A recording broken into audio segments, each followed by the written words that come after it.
Si Apo Wang-od ay kinikilalang huling mambabatok ng Kalinga.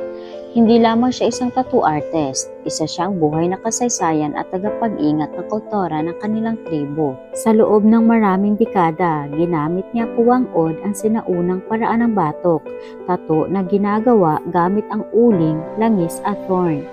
Ang bawat marka ay simbolo ng tapang, ranggo at buhay ng isang tao.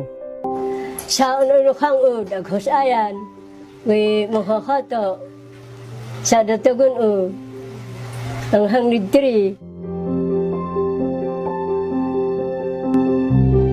Sa dakijag usan naripod akarag iya ikabalab febud sa lit.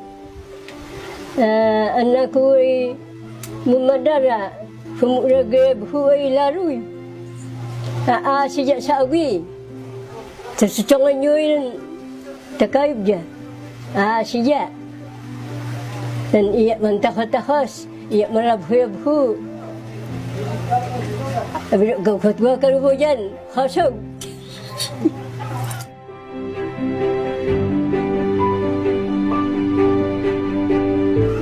Sa dirong na hatan, kayo sa wangaw. Igsaw. Sa tili sa kanat ang sakog ka dyan. Sa si samsabu. Si Vararukiyan tantakog ka kasawi. May kilila ito napugon na hato. Sa naruglukiyan na hato. May kilila ito nisubito kun. Ang narahato ay naata-ata. Hato aruan sawang. Utako sabi. At sipay risubi hagay. Natoy po hagay. Isubliya. Sa chiran hato. May ono jiran. Buwan na sabay na liwarin, tanpo malasita ka kayo. Sada naluki dyan ng hato. Naluki dyan na nagkakamugan. Naluki dyan na nagkakamugan tao. Umalian Lars. Sa sila naluki dyan na. Sa rasaon, parurut ka na naraon, ika na na siya. Buhay-bo. Sa dan na, buhay-bo. Siya ilig ka.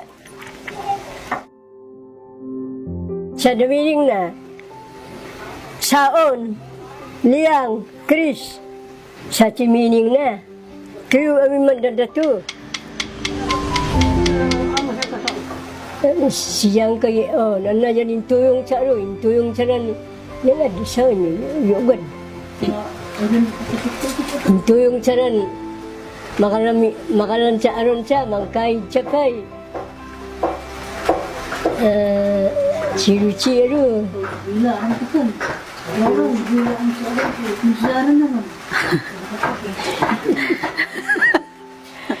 Ang kayo, gagungun mamalibate ka siya. Ihoka siya.